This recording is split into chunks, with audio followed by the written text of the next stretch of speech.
Okay, thank you so much for coming out tonight. Sorry for being a little late, but we should start now. I'm Zainab Majruka. I'm part of the Bold team, the Bold Worker Cooperative. We are a bookstore, hoping to be a bookstore cafe at some point. What we are trying to do here is, like as the name suggests, it's a worker cooperative, so whoever works here would have an ownership in the establishment. So we are thinking of like not just economic democracy, but also like a say in the decision-making process that happens within the business. So the workers, they get a share of the ownership and also like have a say in their decision-making process. At the same time, we want to organize such events, like start such conversations, ask questions, have engaging conversations. We have had like multiple events. We had one on Afghanistan, we had one on jazz music. So keep following us on Instagram and we just keep post our events there. Do check out our book collection. They kind of represent the kind of conversations we want to have. You would see fiction and non-fiction, voices from the global south.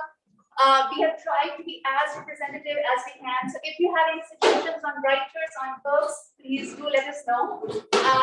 Without further ado, I'll hand it over to Pranay to introduce the event and the speakers. Thanks all for coming.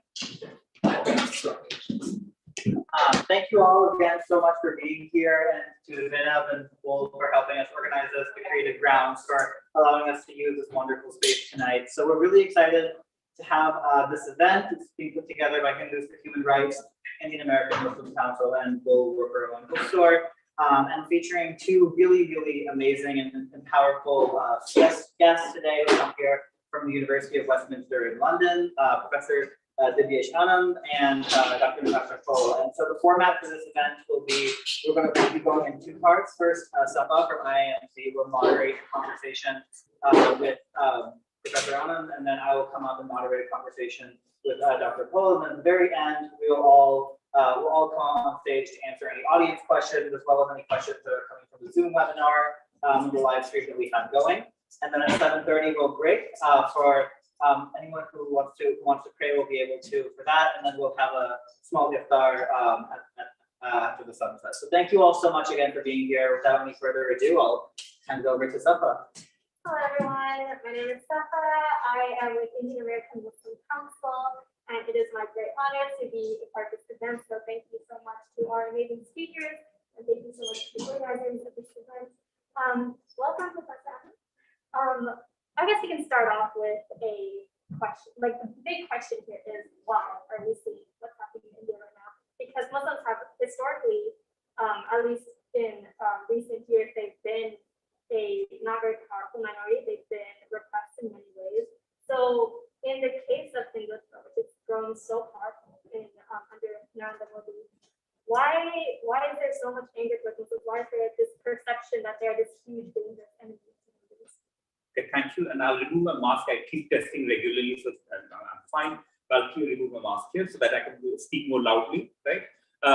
In terms of, again, thanks, Safa. And first, thank you to all of you who have hosted us, you organized us here. I know it's not easy to do because we think that, particularly after pandemic, with so much uncertainty, it's always a very tricky thing to organize. So thank you so much for having us here. And in terms of the question of why almost an obsession that Hindutva has for Muslims, right? And as you pointed out, when you look at all the socio-economic indices in India, Muslims, I mean, one could ignore them because though they are around 13 to 14% of population, economically, politically, socially, they are not a threat to the majority community, right? So, which itself shows you the problem of the historic nature of the way in which Islamophobia has functioned in India, right? So long term. Yes, so we assume that given that Muslims are a largely disenfranchised minority with very little political power in India, a political party like BJP, which would be Hindu National Party, should largely ignore them. And yet we find it that despite winning elections again and again, and with particular national election with Modi winning power, regardless of what he doesn't do much, but he's winning power, you assume that they give up on Muslims and no longer focus on them because they don't matter. And yet we find constantly in different parts of India, it's happening even now, today, I'm sure tomorrow something new will come up, a constant perception of Muslims as threat for Hindu nationalism. So it goes back to the central idea of Hindu nationalism, which is that Hindutva is about creating India into Hindu nation. So they would know that, and again, in my own work, which is Hindu national India and political fear, I looked at the way in which Hindu nationalists have constructed different enemies. So the idea, of course, is India has to be a Hindu nation. It is not a Hindu nation, it has to be a Hindu nation, which means it's a process. But how will you create a Hindu nation when Hindutva recognized historically that majority of Hindus, or majority of people who recognize as Hindus, or who would be seen as Hindus, did not really care about Hindu nation. So Hindutva essentially is the project of a minority within Hindus to create a nation in the name of the majority. So the idea, but how do you create a nation when given that people are largely ignorant and they don't care? You do it through enemy creation. So the idea of enemy creation would be, again in my work, I've looked at them, and I was focusing on 2010s and 20s and 2010, basically before Hindutva became this powerful. And what we find, of course, is for Hindutva, there are various enemies. So Muslims are enemies number 1, Christians are enemy number 2, communists are enemy number 3, secularists are enemy number 4, but a big threat because they are the majority, and secularists, according to them, would be majority Hindus who don't care for Hindu nation. Right? So therefore enemies, and sometimes they would talk of refer to media, westernized media. They don't talk of that anymore. So enemies. The idea is, but why do you need enemies? Because of course, if you have enemies, including Muslims, then you generate an anxiety and concern. And when you generate an anxiety and majority, then you don't focus on other things. You only focus on your enemy. So having Muslims as scapegoats, as enemy number 1, therefore is integral to the project of Hindutva. So had Muslims not existed in India, they would need someone else.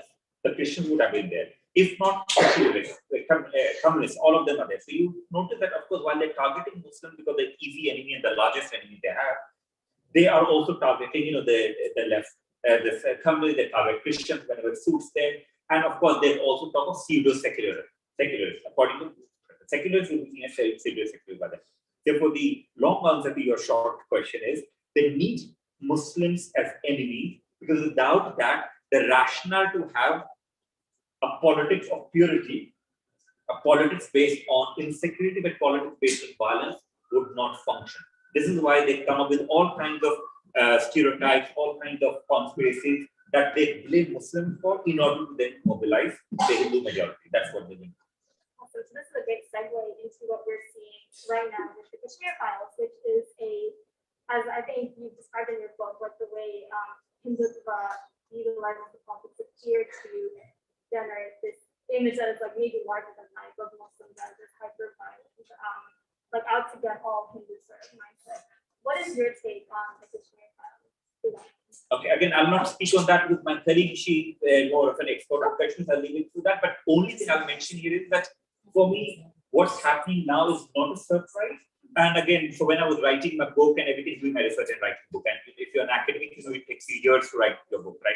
So I started in 2002, after 2002 with Gujarat anti-Muslim pogrom, worked over years, and most of my interaction was with Hindutva activists themselves. So I spent almost months, with the RSS, Bajrangan, and BHP in different places, including Ayodhya, Haridwar, Nagpur, Delhi, Bombay. Delhi, Bombay was more difficult because there they would check your name and Google for you and then not speak to you. In other places, at that point in time, internet wasn't very common, and therefore they would still speak to me. The common thing was, and at that time also, they would refer to, of course, Ram.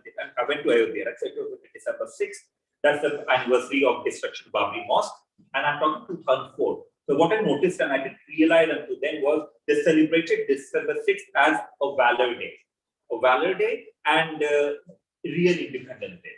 So the notion, of course, Hindutva was that 1947 wasn't independent because we did not throw the foreign rule and foreign mentality, and India was ruled by those who are enamored by foreign rules and foreigners, and by then foreigners meant Muslims and Christians, Muslims and the British in this context. So the idea was, therefore, that real independence is through the destruction of Babri Mosque. That's why they celebrated. The real independence for them was also the assertion of Hindu nation, which generally sleeping for them. So they always refer all the pamphlets, booklets, propaganda. They focus on the sleeping Hindu nation and almost a lazy Hindu nation, and something that's quite casual. They don't realize the enemies. Therefore, Hindutva as a project is of awakening the Hindu nation. How do you awaken the Hindu nation? By recognizing who the enemies are, then by, of course, targeting them, then by, through, of course, education, by mobilizing people, and ultimate assertion of Hindu nation is through violence. So the destruction of Babri Mosque was the first one, and they would say that that was the first independence. The second independence they would talk of is 1992, was the Gujarat anti-Muslim pogrom in Gujarat. They would refer to that again as finally the Hindu nation has arisen. But they also said that we are peaceful people. So they always had this whole notion of peaceful Hindus, accommodative Hindus against intolerant Muslims, intolerant Christians, and intolerant everyone else. But they said, look, if you push us beyond the point, we will do this. So, of course, the third part we recognize is that this, after the book I had written and everything, 2014, and when Narendra Modi comes to power, they're very clear. So everything I've written about our book, including Love Jihad, by the way. I did analyze Love Jihad, which I'd come across in different towns and cities, except that media hardly focused on it. Most scholars did not refer to it, but I came across that so-called conspiracy of the Muslims against Hindu nation, right? And we know it's a conspiracy of a conspiracy. There was never a real people who had never met anyone who were interested in Love Jihad, but that was the term they used for any relation between a Muslim man and a Hindu woman. And I'm talking of RSS headquarters, by the way, and Bajrang Dal and BHP headquarters. Sitting there, they would refer explicitly to Muslim women they had rescued. And of course, Hindu girls they had to rescue. So Muslim girls they had rescued would be largely of Hindu men and Muslim men. That was acceptable, of course, for them and almost celebrated. But the opposite side was always about, and again, something I'll refer to as, while demonizing Muslims, which they focused on, the ultimate blame was back on Hindu women. So they would refer to of how this happens, how so-called love jihad happens is Hindu girls fall in love with a Muslim man, and of course, all kinds of things. So but I did ask it, what is, no, in this case, this is the peak of Shah Rukh Khan, Salman Khan, or the Khan, right, in Bollywood. I said, what is the people attracted? What about choice? They said this, and they did say, this is why sex is bad. This is why, and they said, this is the failure of Hindu mothers to raise good sons and good daughters. Because if you raise good sons and good daughters, then they will not do this. So I found it quite interesting, though not shocking, was that the ultimate blame came back from Muslims and Christians back to Hindu women in this case, and Hindus who did not recognize that, of course, the Muslims are the danger. So, like, I'm not a Kashmir pulse, but the reason I mentioned that it's not Kashmir, something else. They'll keep bringing all kinds of ways to justify genocidal desires which they have against Muslims, and frankly, the genocidal desire they have against Muslims is not new, that have been there forever. It's about genocidal desires, it's about genocidal acts which they are not committing gradually, and genocidal structures. So again, we could talk maybe later during question answer, the way in which what has changed in India in recent times is that the structures are changing. Well, desire was always there, the desire was largely amongst the free, which is becoming the mainstream, but the structures are also giving away, but that's something for later on. So we're getting some feedback, so it's hard to hear. Oh. I will take Matt if you're comfortable. There we go. Thank you so much. Carry on. All right, so let's dig a little bit more into the roots of like where this genocidal desire comes from, because I know, well, speaking a little bit from my experience as a student in like a university where there are second generation like Indian Americans, I'll hear it from them as well, like saying like, no, but this is happening because Muslims did X, Y, Z to Hindus. So a lot of the times I know like we, from an academic perspective, like what is the response to that? Because these people will speak about these historical wrongs, saying things like, you know, every Muslim is a product of rape, for example, or other things like there's a genocide of like Hindus that has been going on like by Muslims forever, or that Hindus are disadvantaged in India, and they have been till now. What is the academic, like factual counter to that? Again, thanks. So the whole idea is, and sometimes one would wonder, again, I'm not a Muslim, I identify as queer, I'm an atheist, right? And if anything, I identify queer anarchism rather than anything else, right? So I start with that idea. The reason I mentioned that is because when you go back to, are there things that, in this case, Indian Muslims can do to reassure Hindu nationalists or supporters of Hindu nationalists that, look, relax, we're not here to do X, Y, Z, right? My answer is no. The very presence of Indian Muslims is a thorn on their side. As I said, even if, let's say, Indian Muslims give up on all aspects of their religion, all visible aspects of religion, they'll still be seen as a problem. And again, going back to my own research, so when I was doing research, this after Vajpayee had lost his election, this was when the Indian media, including the liberal media, was quite excited about how Indian democracy is strong. In India, BJP will not win. BJP to win will have to moderate itself, come in coalition. BJP will, therefore, so while BJP might have a future, Hindutva doesn't have a future. And that was the hype, that was the peak. And Sonia Gandhi was the most important politician. So this was the time when people talking of a Sikh prime minister, a Roman Catholic powerful politician, a Muslim president, and whatever. So this was the peak of so-called secular India. At that point in time, also when I would interact with RSS, Bajrang, these are the main bodies, right? BJP is secondary. I mean, they can dispose of BJP if it doesn't suit their interest. And they would say that. They said that BJP is secondary because it's a political front. What we want is a long-term change of Indian society and culture to build a Hindu nation. So, socio-cultural transformation is goal number 1, political transformation goal number 2, and then state capture is goal number 3. But state is also secondary. State capture is important in order to then reassert Hindu nation. In that case, what they'd always talk about is that we can't trust any Muslim. So I would say, but I also met the Muslims who are part of BJP, right? Including the one who are most senior. Right? A few Muslims are part and they leaders. So I also spoke to them. And of course, BJP was careful in saying, of course, Muslims belong to, they're part of us. But the RSS was very clear, Bajrang, the BHP, that no, you can never trust them. And they often, and they bring body into it. So in my research, what I found was all the jokes and the rumors and the stories and the stereotypes that of Muslims are coming back to the body, including that look into their eyes, you can never trust them.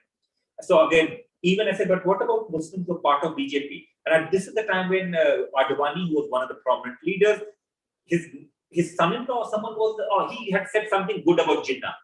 Remember, that was the controversy then. And they said, we will punish them. And they were very clear that any BJP that says anything good about any Muslim will not be accepted. So coming back to this, what I would say, there's nothing that, frankly, Muslims or Christians can do to be seen as an enemy.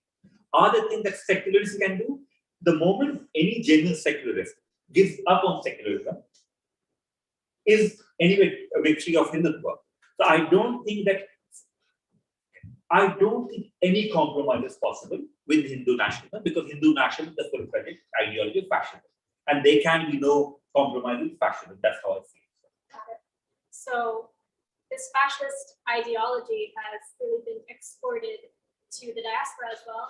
And honestly, like when a lot of people look at it, I feel like there's a big contradiction, because there is a minority group here in the US or in the UK that benefits from the politics of the left. And this idea that, minorities should enjoy protections and like their religious freedoms. And yet you'll see those same people who are so vocal on those like liberal issues supporting Modi as well. So what is it about Hindutva that appeals to this group in the diaspora as well, especially like the educated ones? Okay, thanks again. That's something maybe we come to question answer, because the second speaker has written and is more of an expert on that. But I will mention it again. I keep going back because in fact, what I find now that most people are aware of either positive or negative. If you believe in Hindutva, then you see it as a positive, right? But in the last few years, they know Hindutva and see Hindutva for what it is, right? Now, of course, if someone likes Hindutva, then they'll say, yes, this represents us. True freedom. Those who don't like Hindutva, thankfully, that's what we are here, is we know what problem it is, fascist ideas. Again, 15 years ago, almost 15 years ago, I recall a particular, I was sitting in a particular place, a cafe, and there was this group of Indian students in west of England, right?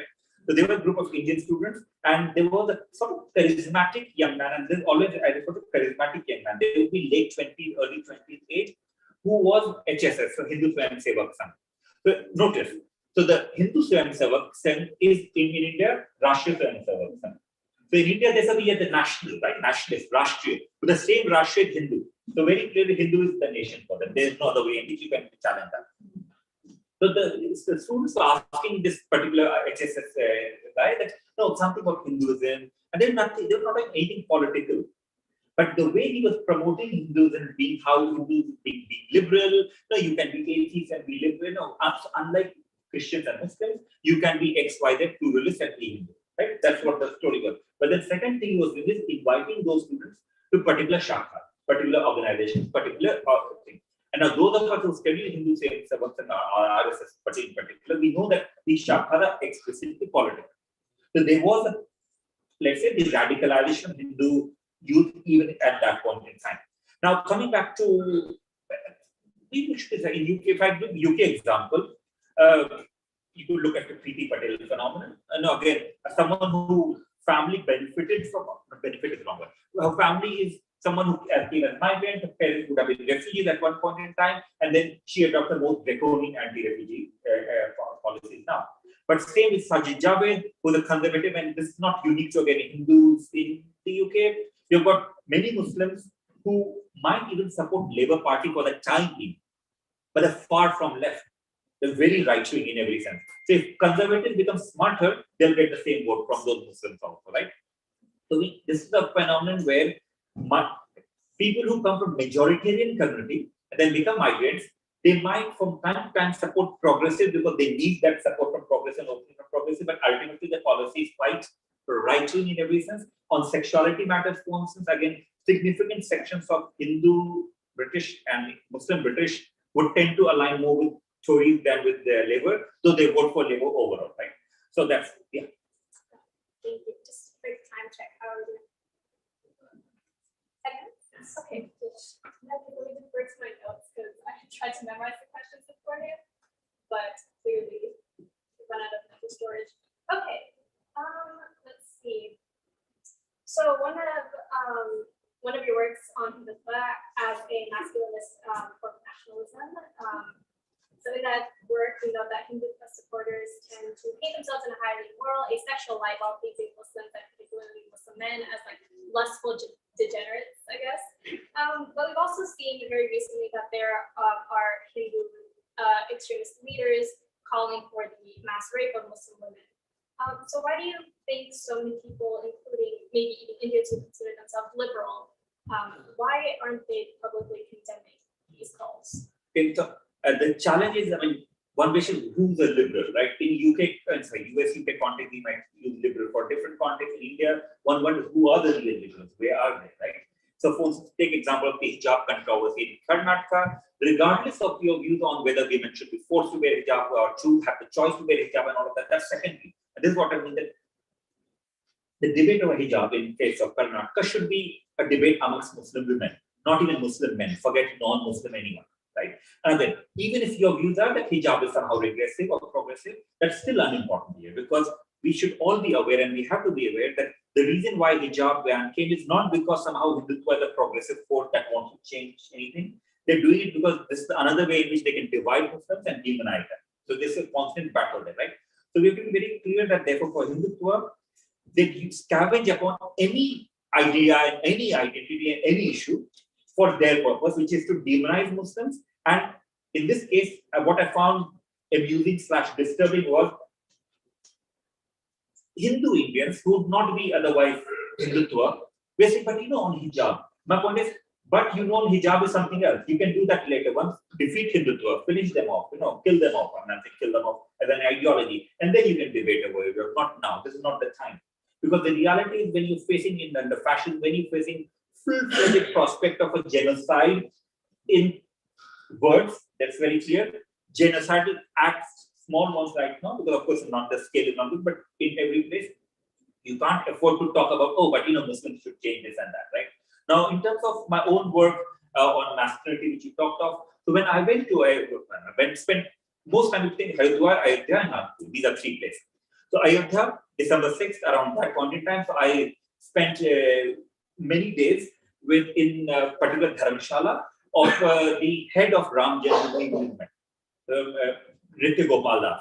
I think he's still the head of the Ram temple movement. He was then, right? So I spent, and through that I got to interact with, the core of the activists, right? All of them, many of them. So that was it. In Haridwar, I was invited by them because there was a Dharm Sansad. So the kind of Dharm Sansad you read about now, where they come up with slogans, that was happening even then, and I was invited to that by a particular Vedanti. He was twice an MP for BJP, but he almost disliked BJP because he felt that BJP is not strong enough. He was Sadhu. So for some reason, he took me under his protege and invited me to that. Of course, he didn't really invite. He said, we are doing this, aap aa jaye hamare saath. And then, of course, I used that to say I'm his guest, so I was allowed access. And just because I went and chatted with him and he said, chatted with me nicely, the people assume that somehow I have some connection and allowed me right into the physics. And Nagpur, of course, around the same time. So what I found was, my basic question was, why would Hindu nationalists have so much of hatred against Muslims, given all the facts show that Muslims are largely disenfranchised? Right? I'm starting with that basic. Right? Why would they have so much of hatred? So my question would be very simple one. That so why do you see Muslims as enemy? What's wrong with it? So they would explain to me and they would educate me. So the education I got, I didn't go with gender sexuality question explicitly. That was not the case. But what I found was that apart from seeing in particular Muslims as extremists, terrorists, they essentially saw the main danger as not coming from terrorism or extremism. They saw main dangers coming from the sexuality of Muslim men that was out there to outnumber Hindus and take over. So the conspiracy of jihad by numbers, jihad through multiplication. They would use the word jihad by multiplication. And that's, by the way, title of a book pamphlet they have, and I have got that pamphlet from them. Jihad and multiplication. So the idea, but why would Muslims overpopulate? Right? I mean, given that if you look at the data, then there's no evidence of it. And they would say, oh, they overpopulate because Quran says there's a religious duty. They'll do it because sexuality, and they'll refer back to, again, circumcised Muslim penis, and there was almost a phallocentric obsession with Muslim men. And this is why in my work I use the word porno nationalism for Hindutva, because what they're very clear that there is very pornographic, violent pornographic imagination of the Muslim men in particular. And now one could laugh about it, right? That's pornographic, whatever. But recently, when you look at Madhu Kishwar, what she wrote in a tweet, she referred to Madhu Kishwar as a particular. And she said, what's the term she used? Studs. Yes. Yeah. So stud bulls. Now, stud bulls. So she said that, and she didn't say Muslim by the way, but everyone knows Muslim men she's referring to. She was saying how the Christian, Hindu, Sikh girls are enamored by this stud bull, except that trained. So the trained is the important part. For me, in fact, it's not the stud bull part, it's the trained part. So the trained essentially show that Muslims have a conspiracy. If they're not innocent who can't control their sexuality, there is a very calculated sexuality which is out there to seduce the women, rape them, etc. So once you have this image of Muslim men as rapacious and seducers both, ultimately it's spoiled as a part of a conspiracy for Hindu women. What would you do? What you do, of course, is protect your women, protect your community, protect your family, protect your society, protect your nation. Now, therefore, everything you do, remember the only language that the Muslims are recognize is of violence, because remember, they're predatory, they are rapacious. So how do you teach Muslims a lesson? You can only teach them a lesson by using their language against them. Therefore, rape, sexualization, and all of it in the Hindutva mindset is a reaction to the original Muslim and Christian problem. And therefore, for them, they're still victims. They're simply like, we are showing you what you have done to us, right? And of course, for a larger body, you think, but why would people buy into it? People buy into it increasingly because they have bought into the myth of a benign Hinduism, right? And this is a big myth. A lot of us who might even believe that there's some kind of benign Hinduism, and therefore, if there are things wrong in Hinduism, that's largely a product of Semitization.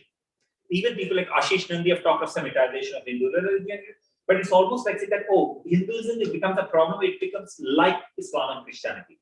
But if, for those of us who know Hinduism, we know that while there might be liberal aspects to Hinduism, there might be progressive aspects, there have been extreme caste, they have extreme violent aspects of Hinduism too.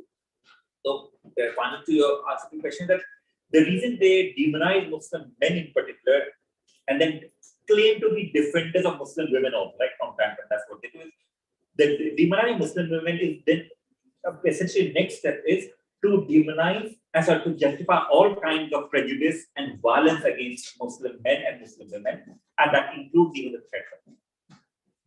Thank you so much. What is the time check? Okay, cool. So if Modi is to win a third term, what do you think? Can you speak louder? Oh, sorry. If Modi is to win a third term, given the state of the nation right now, what do you think would happen? Well, but we wish, we could say he would win, but looks like he might win again, given the way they are doing it. And I know from time to time we do talk of the, the vote and EVM machinery and everything. I don't think that's the case. And because then they would lose the election even in states. I do think that there are a significant number of people in India who are voting for BJP. And even when you realize that BJP loses the elections, they lose the election where he might not have been campaigning that much or he's not there. So even when he loses the election or BJP loses the election, people are talking Modi's popularity. So he has done some satisfied popularity. I'm not going to that again. Maybe the next speaker might speak of it and we can bring that in question after. But my concern has been the same with Hindutva, and it goes back to what RSS activists have been saying, that many of those, by the way, activists are now the very senior ones. And frankly, for me, the senior ones are not the danger. It's those, who are activists, but they are the ones implementing all of it, right? So what they have been saying to me and what they've been implementing in practice is a dangerous one, which is that ultimately, and they would say that, and they would bring back, by the way, 1984 elections also. They said that BJP had not done a Johnson at that point. They're not doing enough for us, so we supported Congress in 84. True or false? That's what they said, right? So the narrative RSS projects is that if BJP does not support us, we will have another party. Except that, of course, BJP is supporting them, and BJP is very clear that it's ideology. And the reasons here they say that, and so again, one of the what is it called? Resolutions that passed in Dharm Sansad at that time in Haridwar when I was there, and I know this they do it. Is about Gita, declare Gita to be a national text, declare this, that, whatever. But one important thing which they did, again, I have not come across that in any academic research so far, and I don't come across it. They said creation of Hindu vote bank, right? And they use that. They said resolution number 5, and again, I have those pamphlets with me, right? Create a Hindu vote bank. How do you create Hindu vote bank? So they would say, every time you go in a village and town, you take a Bhagwa flag, it's a saffron flag, and you speak to the family. Maybe someone in the family will listen to you. Give them a Bhagwa and say, this is for God. Put it in your God place, whatever the God place is, puja there. So you put that. They put it there. Now remember, and most people who take it, the flag will not see it as a Hindutva, they see it as Hindu. Give it to them. And just say to them that next time when you're voting, think of yourself, vote for the thing, but also think of yourself as a Hindu. That is the political party you're voting for being independent. If BJP is doing, vote for BJP. If BJP or someone else does it, vote for that. That was the discussion they had. So what that would do is, and they were very clever with that, that once all political parties see that in different houses, you have got saffron flag, even if not Hindutva, and people start asking questions, what are you doing for us as Hindus? They'll start actually working for the Hindu nation. So they were very clear, and this is for me, the Modi in power or not, that might have no impact on the institution. But for me, the dangerous thing in India has been the way in which various political parties, including the non-BJP political parties, AAP is one of them, right? AAP Progressive Congress, they've been shifting very right, where it is almost becoming an impossible state for any political party to say that we will actually, with another case in Supreme Court on, let's say, Babri Mosque or rebuild a Babri Mosque. I can't imagine a political party saying that. And one final thing, we need to finish it. So again, the time I was researching Ayodhya, that was Mulayam Singh Yadav's government. And Mulayam Singh, for those of you who know, was seen as a mullah by the BJP. So Mulayam Singh was seen as the one that was very pro-Muslim and anti-Hindutva. And this was his government.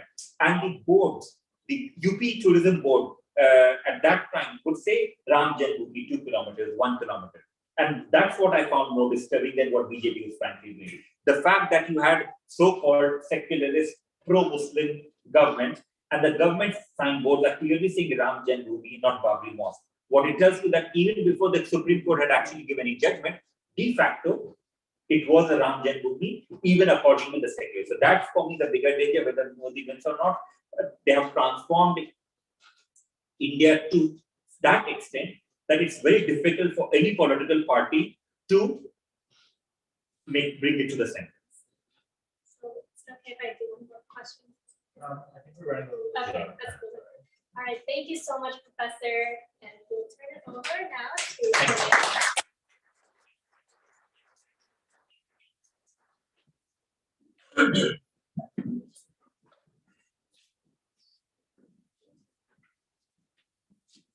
and if you have any questions, we'll be doing a Q&A for both speakers at the end. So thank you to Safa and Professor Allen for that wonderful conversation.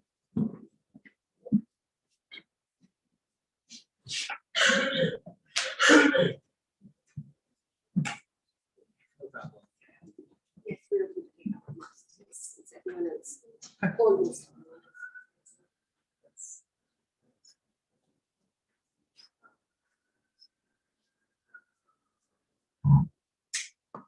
Right. Well, thank you so much, Dr. Cole, for being here. I'm really excited to have this conversation with you. So I guess I just want to start it off with a kind of a broad question, given that the topic of our conversation is the future of Indian democracy. So sort of broadly speaking, how would you characterize like, the state and the security of Indian democracy now versus other points in the country's history?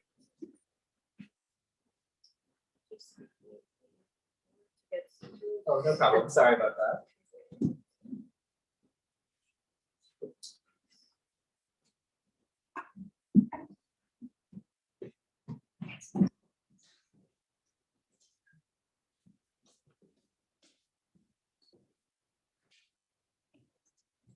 So first of all, thank you to everyone for being here, to the organizers, to all of you for making all this effort and making this happen.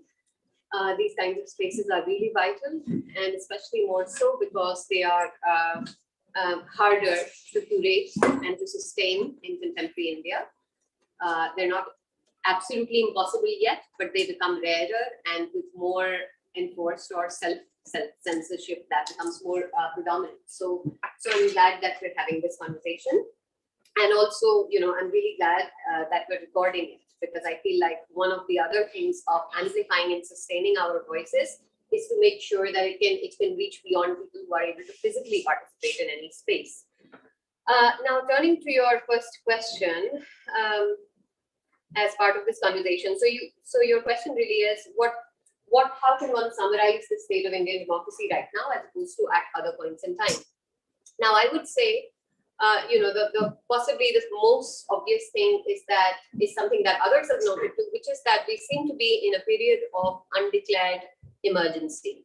So in the past, when democracy was subverted in the history of post-colonial India, that was done by decree. Everybody knew that this was a state of exception. What is different about the present state is that similar sorts of things are happening to an extent, yet they're happening without any declaration of an emergency-like situation. So that's the first thing. The other thing that I would like to point out, because for me, it is very important to constantly be able to zoom out and see these dynamics both structurally and as they are at work across national boundaries. And that internationalist perspective, especially when we are talking about democracy, is really important, since this is not something that is happening in India. It's taking its own particular form in different countries. But this kind of right-wing, hegemonic, authoritarian subversion of democracy has been happening in multiple countries. So in that context, what I would also say is that this is part of a global ascendancy of right-wing, hegemonic political projects. So that's the other thing that I would say about what's happening with Indian democracy. And that has two parts. So one is the fact that this is happening in other countries. And the other is the extent to which this is happening under the radar, as it were, so that when authoritarian moves are carried out by states that are explicitly authoritarian, say China, for example, that everyone in the world notices that a lot more than what is happening in India, because it's not as if the courts have been shut down, the newspapers have been stopped, and every other institution has been dismantled. All of these continue to exist. They're just not serving the purpose that they are meant to serve in a remotely healthy democracy. So that's the other thing that I would say. But on each of these, I'm happy to speak further on these points if you wish. Well, I guess to elaborate on the point you brought up, you said undeclared emergency. Obviously, when Indira Gandhi declared emergency, it was almost very simple. You write it, sign a decree, and then you shut down the press. You seize control of the institution. But for the emergency to be undeclared, I imagine it requires, more. It's more of a more complex process. So, are there specific institutions or specific mechanisms by which the Modi government is able to sort of subvert democracy in India while remaining under the radar in its subversion? See, so I guess one of the things to note also at the outset is that democracy as a system, including in its most liberal versions, is not entirely antithetical to the exercise and to the continuation of violence.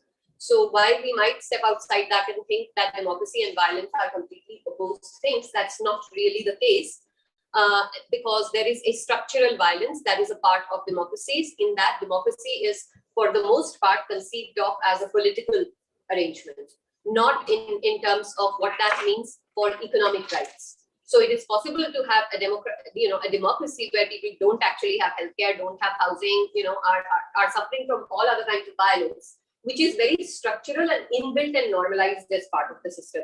So democracy in that sense has, violence is a key part of democracies. Secondly, also, in the very exercise of democratic institutions and in the legitimation of, electoral legitimation through the holding of elections, often is marked in multiple countries, not just in India, but in other parts of, I would have said, global south, but the global north too, by the increase in violence. So elections themselves also involve an increase in violence. So democracy and violence are not opposite, therefore. And then you have to also square with the fact that the very idea that we have democracy as a political system where you can choose from amongst, different sets of, in a polyarchy sense, competing elites, but even then, one question that I would say, it's not possible for people in pretty much most democracies, to even liberal ones, to elect governments that can bring the markets down, right?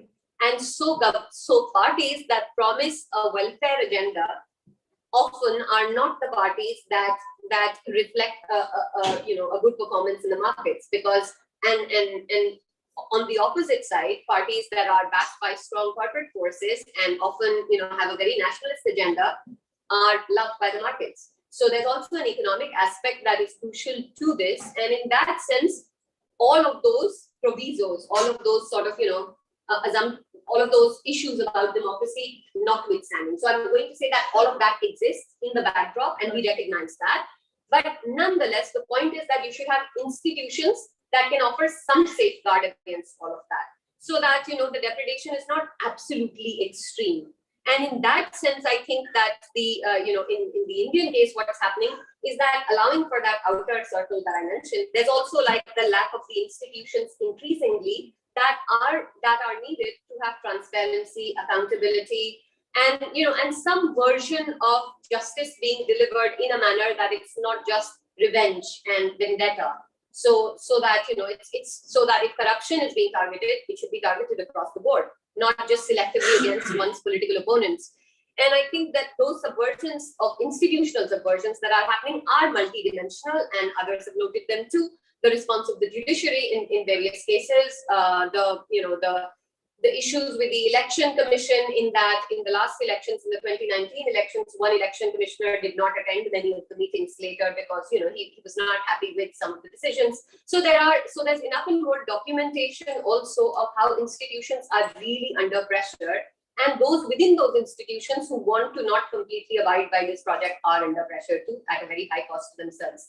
So this subversion is of democracy is something that proceeds apace. It's happening in the institutional domain. It's happening ideologically in terms of the shifting the public common sense, and of course, it's also happening at a more electoral political level, and in that sense. So it's multidimensional. It's kind of symbolic, material, structural, in every way. It's functional. Well, thank you. Yeah, and so I suppose sort of building off of that, many observers have kind of pointed out that a major sort of aspect of this sort of subversion of democracy has been by centralizing power in the central government in Delhi.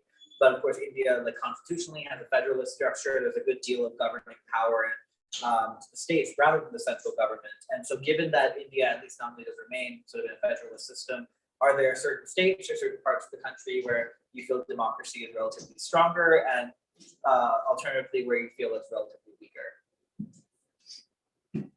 So, okay, I'll start by responding to the last bit of your question, and the easiest way to look at that for all their problems, indices are to an extent some kind of summarizations. So if we look at the Freedom House Index on Democracy, then India was recently in the last version of it. India was it went from being democratic to being like partly free. Nonetheless, Kashmir is not ranked. So that ranking pertains to all of the other parts of the country, minus the territory of Kashmir that, that in international legal terminology would be categorized as India and Pakistan administered territories. So Kashmir on both sides is ranked as not free. Whereas, so if you're asking me what is the difference in the extent of liberties and rights that people have and freedoms that they have, then yeah, the rankings clearly reflect that. I mean, that's not free, whereas India is ranked as partly free now. So there is that. In terms of the centralizing, yes, I think this is a point that opposition leaders in India have ever more sought to make, and Congress leaders, especially Rahul Gandhi, not so long ago, I think earlier this year, made quite the speech in Parliament about this, like saying that fundamentally, constitutionally, it's a federal structure that we're talking about. It cannot be a country that's ruled from the center. That there is a federal structure. Now, constitutional structures are not what most people think about. So there's that. Also, if we look at the previous, the kind of work on Modi's tenure in Gujarat, that centralizing tendency was already quite evident in the way in which, praise or blame was apportioned to whether a policy went well or went bad. So there's that aspect of it. Is there more centralization? Yes. Is it possible to evidence that? Certainly, yes. Because in one of the early kind of in the first term of this government, one of the things they did was they abolished, certain kinds of consultative procedures and the idea within government. And the idea of doing that was to lessen bureaucracy, so decisions could be reached faster. Now, decisions were reached faster, I'm sure, but the whole point of deliberative democracy and all that noise, messy noise, is that it serves a purpose. That's what democracy looks like in practice.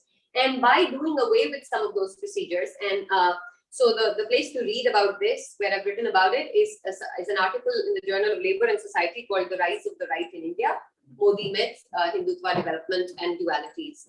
So in that, I go into detail explaining how this works as a political strategy, but those sorts of elimination of detailed deliberation and consultations is how this, and that's, is how this is achieved. But that's sold as this is going to make things more efficient. Right. But yet what we see in terms of what it has made more efficient is that you then get a whole lot of clearances that, that don't have to bother about environmental or labor or other rules. So it is a kind of efficiency, but it's ideologically an efficiency meant to deliver systematic outcomes that work in the interests of certain, capital accumulation structures, and that's what they've been doing. That's what efficiency looks like when it's delivered within that neoliberal nationalist framework, as they've been doing. Thank you. And in the first part of your answer to that question, you brought up Kashmir, which is actually a great segue into my next question. I know that much of your work, both sort of creative and academic work, has of course focused on Kashmir, and especially since August 2019, the state's policies there have severely undermined democracy and human rights. So my question is, do you think that the Indian government's policies in Kashmir, particularly under Modi, but not necessarily only under Modi, do you think that has sort of broader implications for the state and future of democracy in India as a whole, the rest of India? So yes, the one-word answer would be yes. Definitely has implications. In the broader sense, as Martin Luther King Jr. said, in that most fundamental of lines, injustice anywhere is a threat to justice everywhere. You can also see the ways in which, how historically, for example, what was seen as doable in the colonial peripheries of the empire eventually came home to the imperial metropolises in terms of both, strategies of repression, for example. Think about even specific strategies. I'm referring here, at the back of my head, when I refer to things, I'm also thinking of bits of work that I do. And if I'm not able to go into great detail because of the length of time here, it's all available on my website in the CV. So if you want to read further. But say, think of something like tear gas or other technologies that we use. All of these technologies are first used at the peripheries and then they come home. Right. And if you think about the sorts of repression of protests that has been happening and that has been normal in Kashmir, and how that is, how that is happening now in mainland in India, where so there's that way in which technologies of repression circulate and are normalized. There's also the way in which, of course, the other link between the subversion. So the question of consent, the fact that the consent of Kashmiris is not deemed when the autonomy is revoked, says something quite fundamental about how governance is seen, what political rights are meant to matter.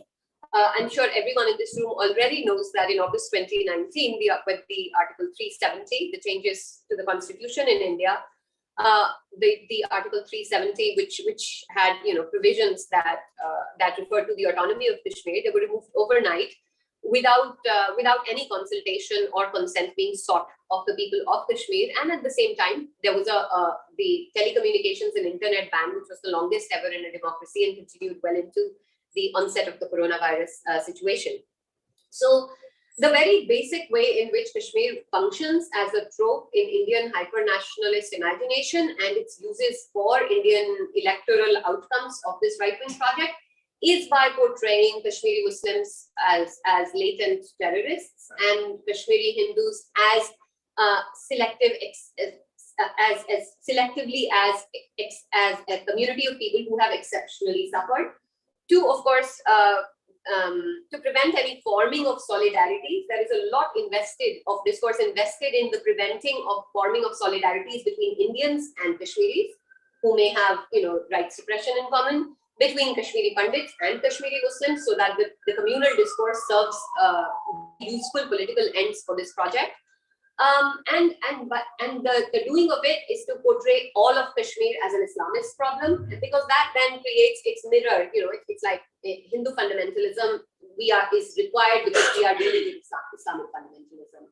So the nuances of so it's a position that is rooted from an inability to distinguish between the fact that that Pakistan-backed proxy insurgency Islamism is not the same as at different points in historic time, in late 20th, early 21st century, is not the same as accumulated resentments and indigenous, resistance to Indian occupation.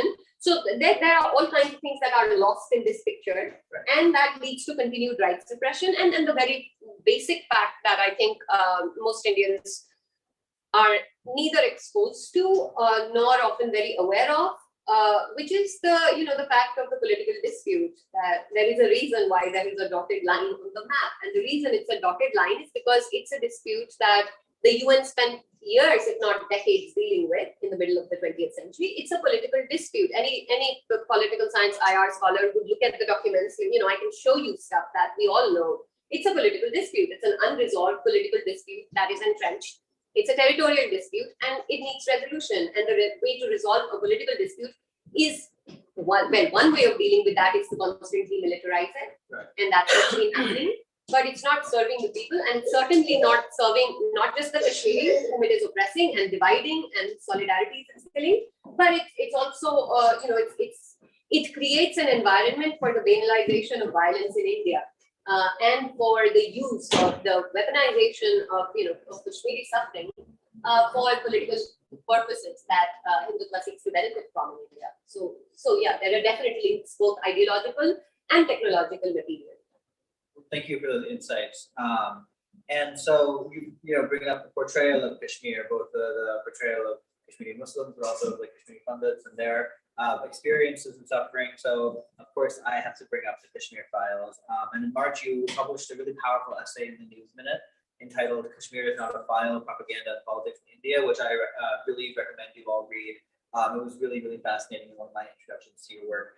But in that you sort of critique the film Kashmir Files from your own perspective, both as a Kashmiri Pandit and as a scholar who has great expertise and has written on this issue. So could you share a bit broadly about your thoughts on the film, about sort of the reception to it in India, but also abroad, especially in the diaspora? And again, tying it back to democracy, what do you think the implications are of the film and its sort of massive overnight popularity for democracy in India?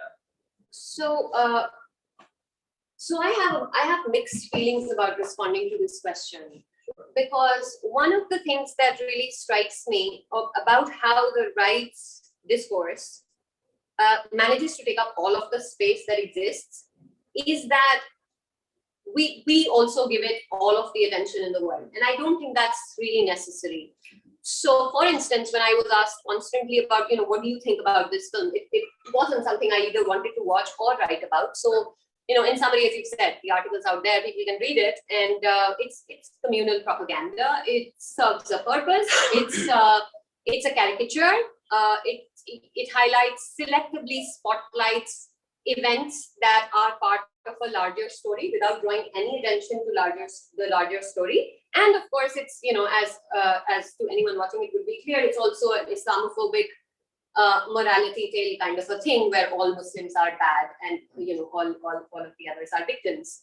The one thing that I would say is that it does make this attempt to undermine, it puts a lot of effort into undermining solidarities between Kashmiri Pandits and Kashmiri Muslims and Indians and Kashmiris. And I think that's vital because the fact that it needs to do that, perhaps to me, indicates that there's some hope of such solidarities having been burgeoning. So that's all I want to say about the film. But what I do want to say is that I would rather that, that you all went and read my novel, future tense. And the reason for that is because the right wing's bloody well never going to talk about it. The progressives in India aren't going to be able to talk about it because it's a novel that references contemporary Kashmir. So if texts that we write about, that's what I said. I said, nobody goes up to Vishal Bhardwaj and says, what do you think about the Kashmiri, the novel? So the first novel in English by a Kashmiri novelist, which I wrote, Residue, which came out a few years ago, and that was set in Berlin, referencing that history. And this one, Future Tense, is all about, it's written out of thinking and kind of spectating and meditating about the pain of Kashmiris. So unlike, nobody goes up to Vishal Bhardwaj and says, what do you think about this Kashmiri woman novelist and what she has to say about Kashmir? So why do I, as a woman, as a public intellectual, in spite of decades, a decade and more of work across the spectrum, have to be asked about some, random communal propaganda? It's just, like I understand at one level that it's a cultural text, but what I feel that for the left and for the progressives, I feel like we need to shift the frames. I feel like it's really important that we don't buy into what is set up for us as the relevant terrain of discussion on India, on Kashmir, on whatever, because that just serves, to amplify what is already out there. Like the media, the television, WhatsApp, everything is saturated with communal propaganda.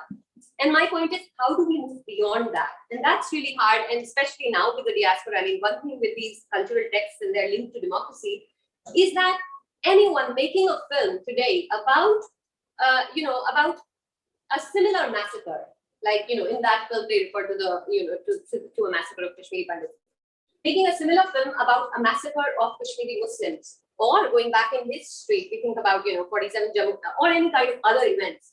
There's no way, no chance that film would ever get even like a theater to show it without people throwing stones and shutting it down. And here we had, activists going about in UP, going to film theaters and bullying them into showing this film.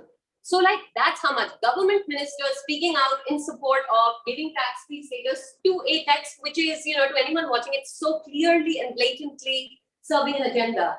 And I'm like, we should, read that article that he's mentioning, but there's a lot more that I've said, which I would rather also that you read that. It's just like, it's just these, did I say Vishal Bhardwaj, by the way? That's not what I meant. I do need to edit that. I was thinking the wrong director's name. What's his director? Vivek Agnihotri, sorry. Edit that part, which Vivek Agnihotri I was referring to. Nothing against the guy who makes the Shakespeare films. I was so, yeah. Anyway.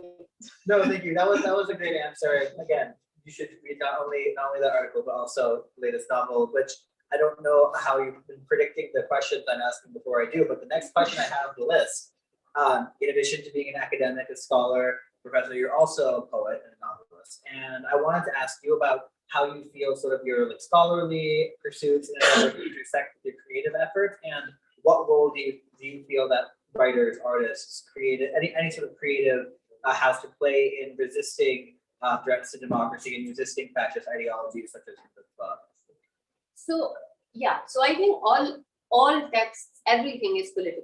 The personal is political, we strongly believe that there's no place which is not in some way riven with micro-political at least effect. So we are constantly inhabiting a space of invisible current, and we are situating ourselves within various kinds of political, political beings and in political relationalities with people and things around us.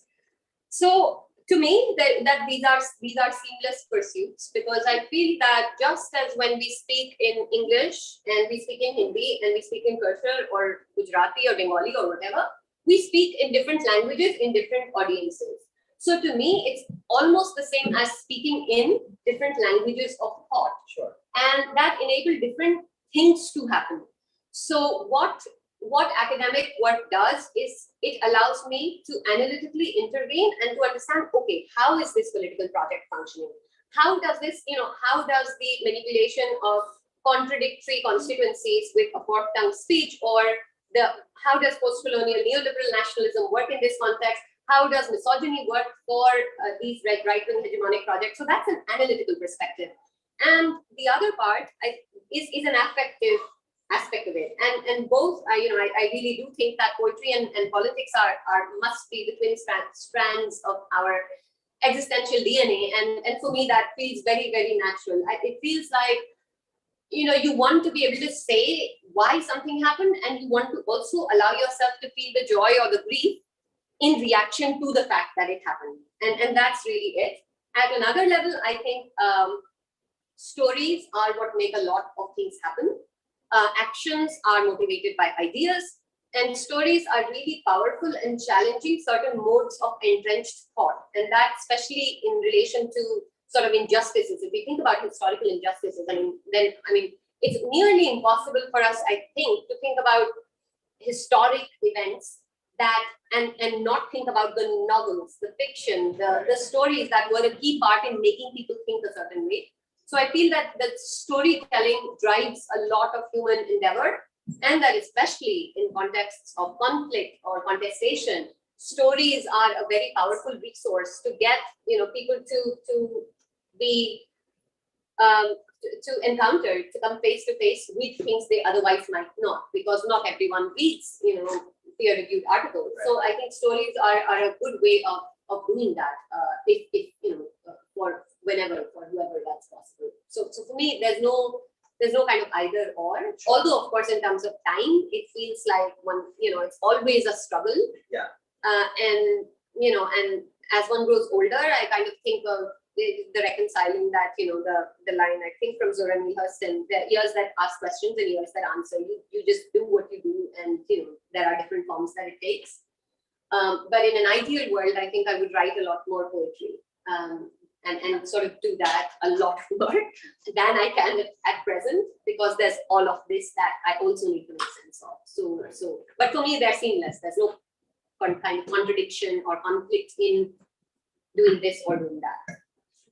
Thank you so much. We have time for just one more question. So I want to sort of bring it back to the topic of democracy in India, but focusing on the diaspora. Obviously, you live and work in the UK, University of Westminster, and I was wondering if you could speak a little bit to what role the Indian, specifically Hindu diaspora, both in the UK and in the US, you feel plays in contributing to the current situation and threats facing India's democracy. So yeah, so the thing about the Indian, but not just Indian diaspora in the West, is that very often their concerns in India are with majority rights, and in the West with minority rights. That they're concerned with these sorts of issues here, but not there, and it's quite segmented. There's also the way in which the more that a person is away, perhaps, as a collectivity, not always true in every individual case, the more rarefied and purified idea of a homeland that they have, that they feel like they have a yearning to go back to at some point, if not really. And these paradoxes, I think, make for a very peculiar relationship to kind of nationalism, and many people have written about it, of what this kind of long distance nationalism does. But I co-authored something with a colleague and PhD student of mine, a book chapter called Hindutva in the Diaspora, Hindutva in the Diaspora, Paradoxes and Entanglements, that came out last year. Yeah, last year. Where we were referring precisely to the ways in which, specifically in the US and UK, there is a version of spirituality, of the use of political spectacles, and how Hindutva is repurposed in the diaspora to create a certain idea of who the Indians are and how they are Hindu, and to kind of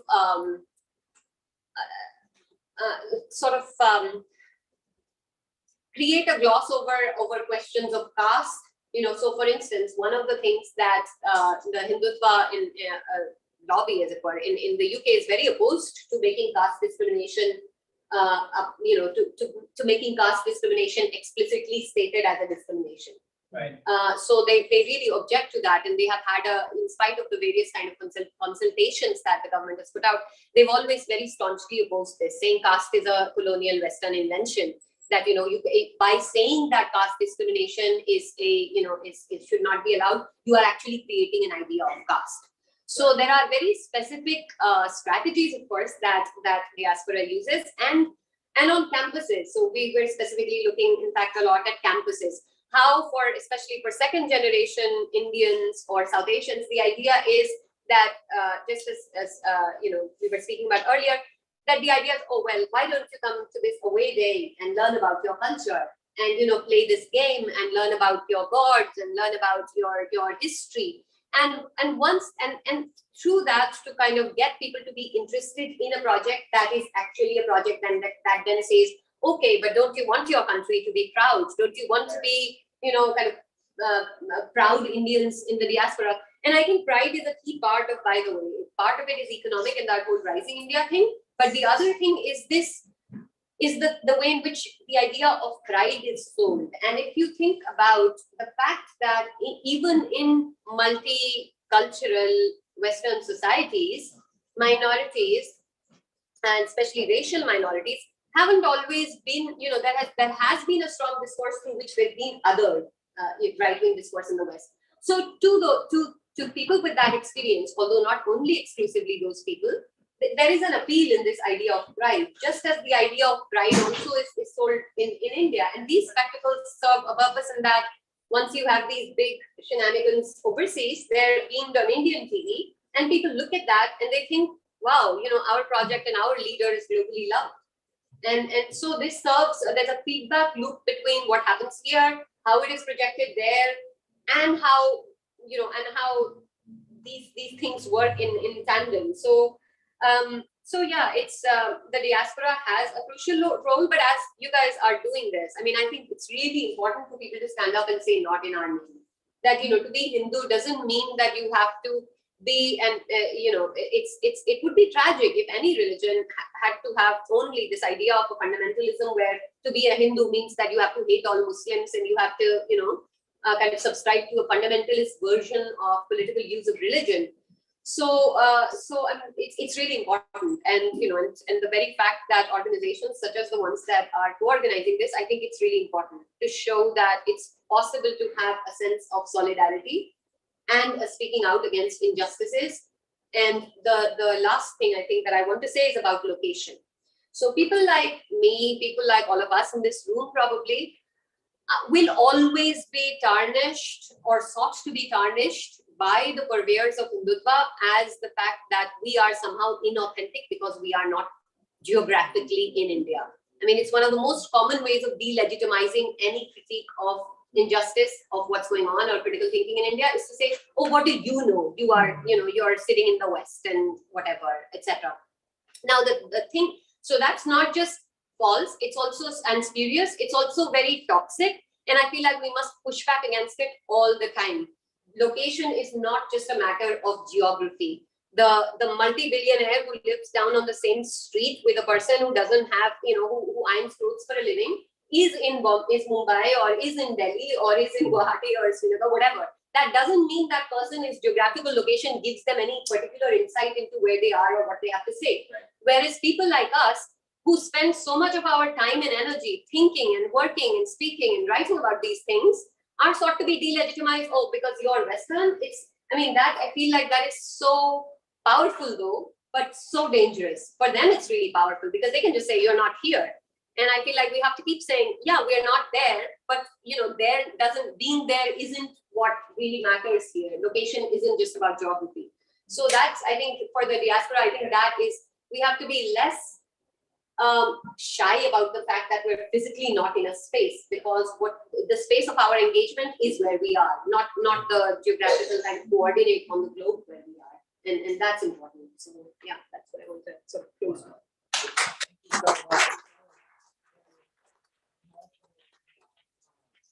Now I'd like to invite Safa and Anand to come back up, and we'll have 15 minutes to answer any audience questions that we may have. Need one more chair? Yes, here. Oh, would you be able to sit on that chair? Oh, no, I'm fine. Backwards. it's fine. You sure? Yeah. Okay. Yeah, watch too much anyway, so. I guess we have one question here. For any democracy, electoral process is very important, as you all know. How credible and independent is the current electoral commission as an institute? And what do you think is a way forward to, uphold the integrity of the institute? Either of you can. Yeah, that's better. Sure. Okay. Yeah. So a few questions. Sure. One in the back here. Yeah, I have two questions. One is, do you think judiciary in India is independent enough? If there were to be any laws passed by the executive branch that would be unconstitutional or go against the secular state, is the judiciary strong enough to oppose that? That's one question. The other one is, well, we have these superstars, Amir Khan, Shah Rukh Khan, Salman Khan. They give so many super duper hits, regardless of whether you like Bollywood or not. That would not have been possible without the strong support of so many Hindus watching those movies, right? So, what do you attribute that to? This dichotomy, like, okay, don't like Muslims, but those three are, superstars. So, what is your take? I have a question. During the research, did you find any connection between the policies of India's neighbors and the rise of Hindu nationalism? The two questions for the electoral commission and the judiciary. Oh yes. Sorry. So the academic, the world of academics has come under serious attack by the Hindu right-wing forces in the West. Last year, in September 2021, an online virtual conference called Dismantling Global Hindutva was organized. And the Hindu right-wing, the Hindu American Foundation, which is based in the US, they themselves wrote on Twitter that they had got 1 million emails and hundreds of thousands of phone calls made to harass all these universities, 70 plus universities, to withdraw. None of them withdrew eventually. Just yesterday, I was reading that some 14 scholars had resigned somewhere in the University of Melbourne in Australia because some India-related institute was refusing to discuss the rise of Hindu nationalism. Professor Audrey Trushke here in the US, she has had to silence her Twitter, responses to her Twitter. She has had to take police support, police help.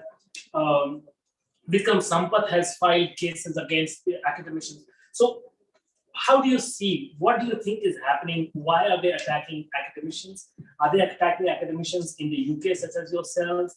And where do you see this headed globally? Thanks again. So many questions. I don't think justice to all of them. In terms of the Electoral Commission India, how credible it is, how strong it is. Again, if you take example of the history of that institute in India, even under Congress, we know that it would go up and down, right? There was only one period of time where it felt that it had some kind of independence. That's an autonomy when there was no strong one party in power.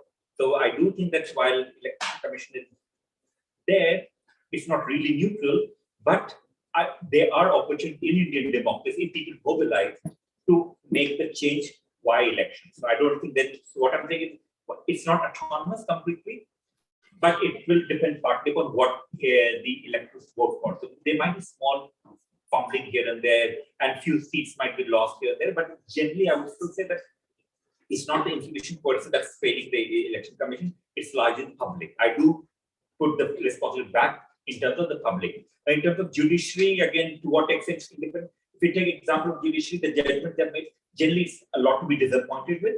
In occasional cases, we get excited, we feel happy when they make good judgments, but that's only occasionally.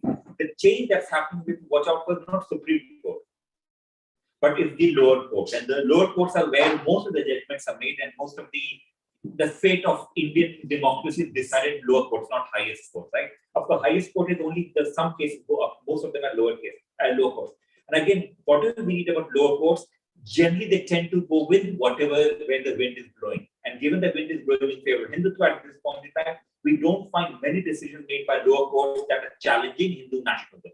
And this is how things function. So even while Supreme Court might have some autonomy compared to others, and they have actually full autonomy if they want to. So the challenge is, or the disturbing aspect is, how come Supreme Court judges and High Court judges who have so much autonomy, why are they passing judgments that are so blatantly anti-democratic and pro-Hindutva? I do think that's because they do, and they might be sharing views with Hindutva. The Hindutva has gone beyond, the RSS, it has gone beyond, BJP it has become quite pervasive, and that's the larger danger here. In terms of superstars, you're right, I don't think Bollywood, at one point in time, if you look at Bollywood films, they were not Islamophobic. They did represent with all the flaws Indian secularism, all its flaws. There are a lot of flaws by it, right? Indian secularism.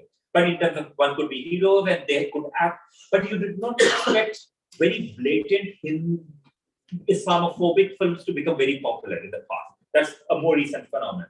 But take example of Amir Khan, who was seen as a better example than compared to the killer. What's his name? Salman Khan. One of the people, right? Let's not talk of him. Even Shah Rukh Khan was with it. Amir Khan was seen as a voice of the liberal middle class Indians. Him talking of intolerance, and we had that intolerance debate when Modi came to power, and you saw how even Amir Khan had to go silent. Is it that Amir Khan has lost his conscience? No, they know the cost is very high. That's what's transforming.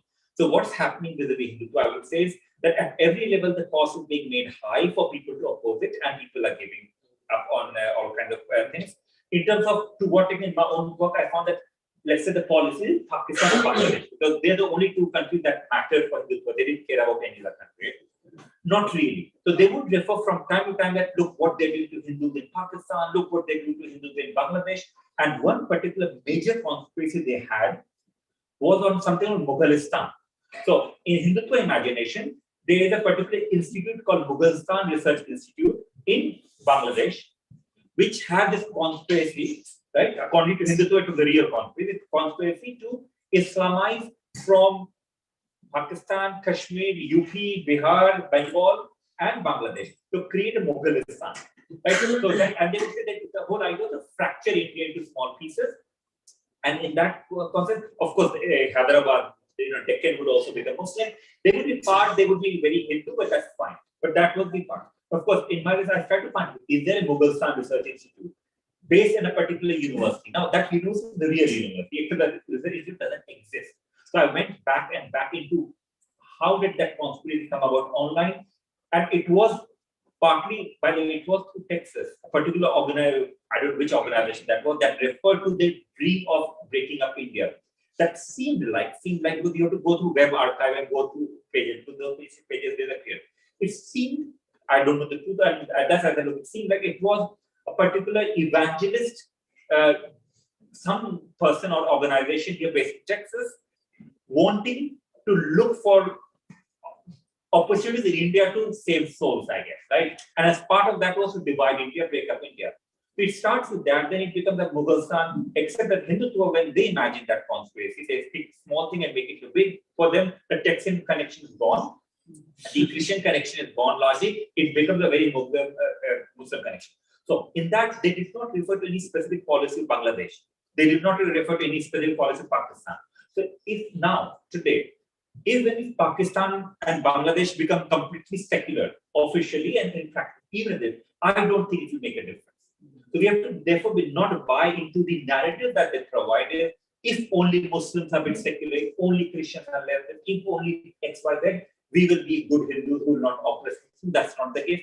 I do think, and this may go back to its original, in its origin itself is fascism. And that's what it is. So now, of course, it has spread. One final thing in terms of academia and the challenges we face, context is slightly different. We do face similar kind of challenges in the UK, but in UK context, they're not as mobilized in the US context. They're more mobilized around caste at this point in time, but we know the pressures that are coming. We know the ways in which at protests, if you go on protest on Hindu nationalism or Kashmir or both combined, you do get student organizations that are very pro-India, trying to challenge you and trying to create challenge. They're trying to create problems so that you say something, then they record it and they report it that, look, our professors are trying to bully us. That's already taking place. But the reason why I would say that they are focused on academia is they have done that in India. Like the JNU example and all of the universities. At least there's some complexity. Most students have given up on it, right? So what they're doing is, because they do believe, and I'll link it back to my research, is that the fundamental aim of Hindutva is to change common sense in India and about India. The common sense in India used to be that broadly Akbar was good, Aurangzeb was bad. There were things that went bad, but there were also things that were good. And only way in which India could survive is by being broadly very religious, but also multi-religious and secular in that sense, right? That's common sense in India. And common sense about India was also that India is a democracy, that whatever. So their focus is to change that common sense. If anything, I would say BJP is only one aspect of it. The fundamental desire they have, apart from, of course, genocidal violence against X, Y, Z, is to transform the common sense. Only to transform the common sense can you then justify violence. The transformation that common sense includes everyday knowledge, it includes academia, it includes schools, it includes knowledge production, think tanks. So there are think tanks that are being propped up now, which are very right-wing, but also think tanks that are not right-wing are gradually being silenced. The kind of talks which Natasha was already talking about, that we can do, we have to ask, can this be, is this possible? So years ago, of course, when I was writing, I did present my work on Hindutva, I presented my work on all kinds of things, and said things which are impossible now. And this changed from 2015. So from 2015 onwards, Hindu nationalism disappears from the title. But I'm still speaking, and people are inviting me, and I speak of nationalism and othering, right? And then gradually it even changes from national othering to something else. So there's still spaces to talk, but it's shrinking, and my fear would be that the shrinking of the space is very rapid, and maybe in a couple of years' time, a few years' time, it will be impossible to talk about it. So thank you for the questions. I should begin with a proviso that, of course, although we are sharing a stage and talking about similar sorts of things, we don't obviously have an identical analyses, and we have different areas of focus. And so, for instance, I have not worked with Hindu right-wing activists on the ground in any ethnographic way whatsoever. My focus is really about looking at the way in which Hindutva works as a political strategy, especially post 2014, and how that works at the level of what it does with how it combines a certain idea of what I call post-colonial neoliberal nationalism. So how it combines things that are often thought of as opposed, like neoliberalism and nationalism, along with a certain post-colonial idea of where memory and history is used as a resource, so that messianic right-wing leaders of these projects promise a return to a pre-colonial purity, or in some other countries to an imperial nostalgia in the future. So they promise a sort of washing away of the past to a future as past. And so that's kind of my point of intervention into all of this. Now, to answer your questions about the integrity of the electoral processes and institutions, one keeps hearing about the EVMs. I mean, first of all, there is of course factual stuff on the ways in which EVMs can be manipulated. Look on Google Scholar, there's factual stuff on it. Why does it happen in some states than others? I mean, it's conceivable to think of the fact that maybe, where you already control the state machinery, it's easier.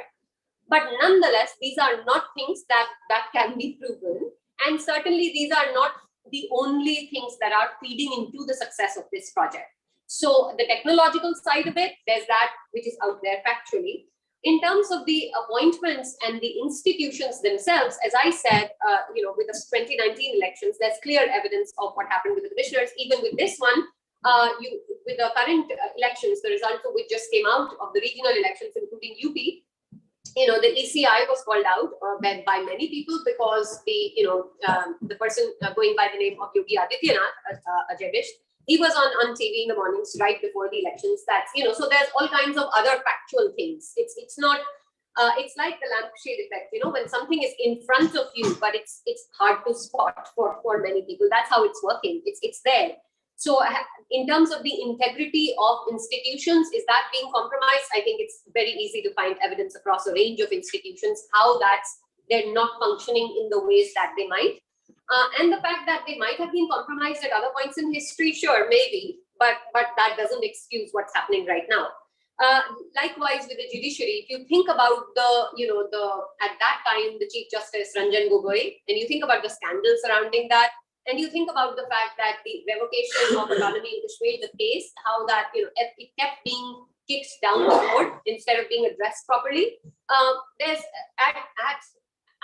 at least that we do have evidence of judicial quietude, if not of other kinds of judicial, problems. And scholars who study the functioning of judiciary in democracies and what happens as they slide further towards authoritarianism, probably have more comprehensive analyses on this that do exist. The role of, in my congressional testimony in 2019, I had said that India is on this proto-fascist trajectory, and I stand by that. I think that, for me, it's important to the gradations are important, and that's where I think it's at. In 10 years' time, what that would be, what that would look like, which I hope that I'm wrong, but I certainly think it's on that trajectory. Your question with the neighboring countries. So of course, Pakistan is the most significant, entity here, neighboring entity here. Pakistan is not just a rival; it's seen as an enemy. It's seen as an existential kind of other. In my work on Islamophobia and in India, I referred to this. What the Hindutva project for India is for India as a Hindu nation, as an ethno-nationalist sort of democracy, where there is a normative idea of the citizen, who is the Hindu male upper caste person, and everybody else has, is further along the line with different degrees of difference from that norm, and where essentially the rights and the rights of minorities and others are subordinate to the goodwill of the majority, so that if they behave, they might be treated better. It's a whimsical sort of thing. The idea is that you have to be good. You have to be, you have to earn your rights rather than have your rights as just because of the fact that you are a citizen and an individual. So that's the project, and Hindutva leaders have been explicit about that, about the project for India as a Hindu nation. Why it works? Because various things. But in a piece called India is to Kashmir as China is to Xinjiang, I talk about what I call the moral wound of colonialism. It works because history gets used in a certain way that these leaders and these projects promise a way out of that humiliation, historic humiliation of that moral wound of not having been unable to resist. So a particular idea of what a powerful state is, and that, by the way, continues to be globally a particular idea of what a powerful state is. A state that has weapons, a state that is strong on its boundaries, that does not compromise, and that kind of invests in these things before it invests in health, education, minority rights, etc. That's the global idea of what it means to be a powerful state. So for the people, you can see why that might appeal as a project of pride and for the nation to be a powerful state. And that's, if you think about basically the genocides and the exterminations of the indigenous peoples that have been carried out in states that are now the most powerful states, I mean, there's no way in which we can escape the selectivity and the hypocrisy of what is, currently a certain version of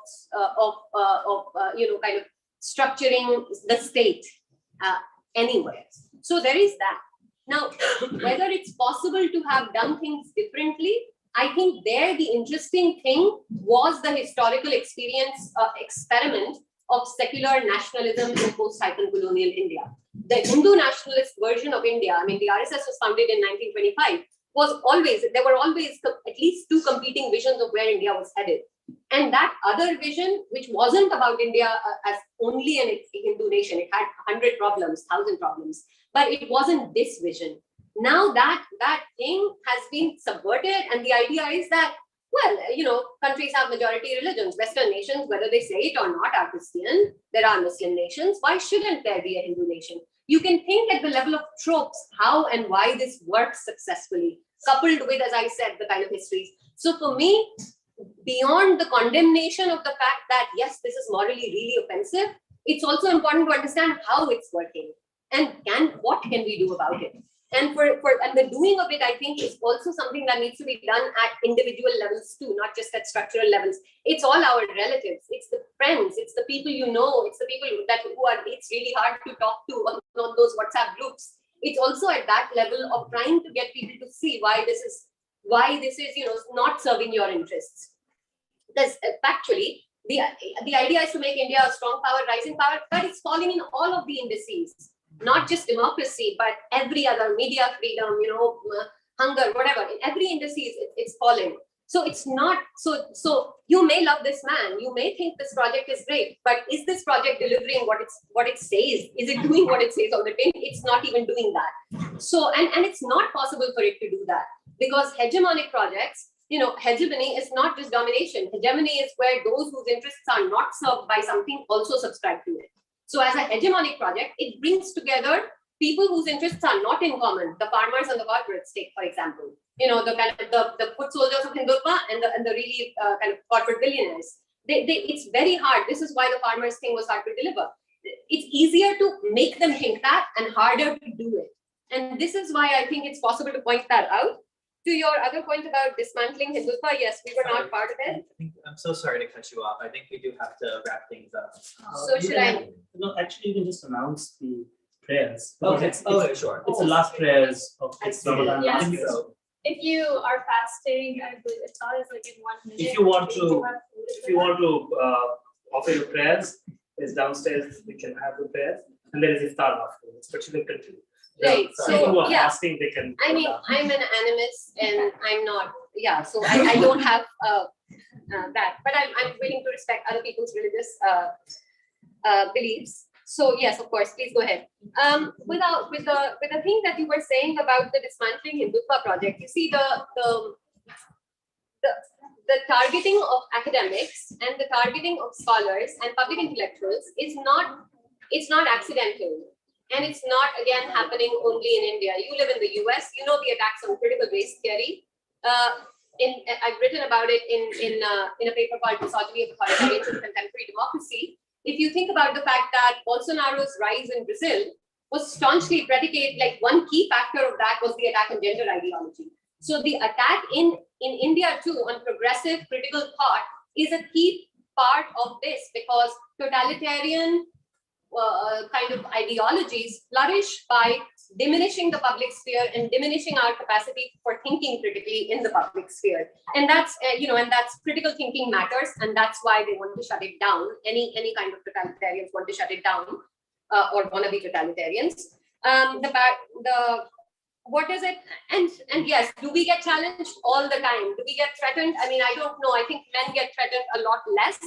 But as a woman, as a Kashmiri, as a public intellectual, death and rape threats are a fact of life. I have letters in my office that I've received, phone calls that I get, violent trolling on social media all the time. In the aftermath of the 2015 head-to-head with Mehdi Hassan, where I challenged the RSS head person, Ram Madhav, both then and in the aftermath of the testimony, it was very difficult to even be on social media. So this is not just an abstract thing that happens. It's a very real fact. I mean, so yes, it happens to academics in the US. It also certainly happens to people like me in the UK. And that is a great kind of thing that we have to live with. It's never okay to have to deal with that level of hate and abuse and violent threats. The building of the common grounds, I mean, if there is one space for hope, I think that is it. I think we have to continue doing that because that has to be somehow possible, because without that, what do we have? The question about Bollywood films in Kashmir, on all of this. But yeah, Bollywood films on Kashmir have always had a very clear agenda, right? You know, it's either Kashmir, what I call Kashmir the Beautiful, or Kashmir the Cruel. You know, the terrorists or the exotic view of it. And lastly, I think that's something that we haven't talked about here, but that to me feels really fundamental and an important part of all of this is the question of gender and how significant it is both to the obsession with territory and territorial occupation and possession, and also to authoritarianism. So authoritarian and anti-feminist dispositions are very closely correlated, and that's my work on misogyny, as I said, deals with that. But also in India's obsession with democracy, gender, anti-nationalism, India's obsession with Kashmir, democracy, gender, anti-nationalism, I talk about the territorial aspect of it. You know, the obsession with this idea is partly exoticization and representation, it's cartography, this idea of India as feminine, as mother, as, you know, this thing, and also possession, and very explicit statements by people who say, well, this is like a marital relationship. It's, you know, so the using of violence is sometimes right. But, you know, because, so gender, I think, is also a very key part of how environmental, human rights, women's, and other concerns are feminized as a prelude to delegitimizing them in order to create the slide into sort of, you know, into more and more authoritarian behaviors that we are seeing in India currently. Well, thank you all so much. Go ahead. Say something. A very short, brief comment. I know just done your effect. But what do you think should be the role of the multilateral organizations, UN, World Bank, ADB, also other countries, you know, US, Western democracies, since you are into international relations? Because when I see the Western democracies and their role in the Middle East, I feel it complicated. You know, what do you think should be the role of other countries across the globe as the governments, not diaspora? So I think that's really important. And Western, there is definitely a space for domestic pressures on foreign policy, and I think that's why it's important to continually do that in countries where it's possible, to continually have that push on recognition of what's going wrong. So it's not as if China authoritarian, India great democracy. There's a convergence of behaviors, and that needs to be pointed out. And you know, so for me, doing that is part of what I do. You said with countries in West Asia / Middle East, yes, again, very much so. So Modi has received honors from countries in the Middle East, including just in the aftermath of Kashmir's revocation. So the BRI project, Chinese investment, China-Pakistan economic corridor, not to mention the other corporate relationships between Indian billionaires and Saudi billionaires and so on, are all part of this complex story, which is why I was saying earlier, and I constantly try to say in my work, that it's important for us to look at this more internationally, because the neoliberal and the commonalities of the ways in which these nationalist projects work in multiple countries, and the neoliberal linkages, including kind of, you know, the very financial or corporate interests, are both kind of infra and suprastatal. There are these linkages that are important in terms of technologies of repression, in terms of investment, what happens in the name of development once occupations are entrenched, and so on, how things are being learned from one context and applied to the other. And so this idea that, you know, this is just about kind of, you know, automatically certain countries will take a certain stance on human rights or on Kashmiris or you know, about Modi, it's not the case at all. There are interests that are a lot more complex, and I think that, again, that's the reason why in other countries, in Western countries, it's important to kind of constantly put that on the agendas of the multilateral organizations and so on. I'll just add something into the, we take example of around Kashmir. So apart from Turkey had been seeing a glitch, right, with Erdogan. But we know the ways in which in Turkey the Kurds are treated very different. When we look at example of Uyghurs and the genocide against the Uyghurs, the Muslim majority countries are almost all sided with China rather than the Uyghurs. The hypocrisy is there everywhere, right? So from governments, I would say we can keep pressuring, but I don't have much hope. But that should not make us dispirited in terms of mobilizing everywhere, because what we need is more consistency when it comes to minority rights, but minority rights and right to dissent without fear. So we have to keep challenging and asking for that. Of course, there will be issues where, let's say, whatever cause we may have may get hijacked by some interest. take example of Uyghur cause. We know that there are interests here, but same with Kashmir cause, there's interest, but that will always take place. Palestinian cause. We know that Palestine is whole discourse, but there are aspects of anti-Semitism that also fuel pro-Palestinianism rather than only being about Palestine. But all of that complication should not stop us from mobilizing wherever we are in whatever form to speak for minority rights, regardless of what those minorities name, what those minority identities might be. Thank you. Thank you so much.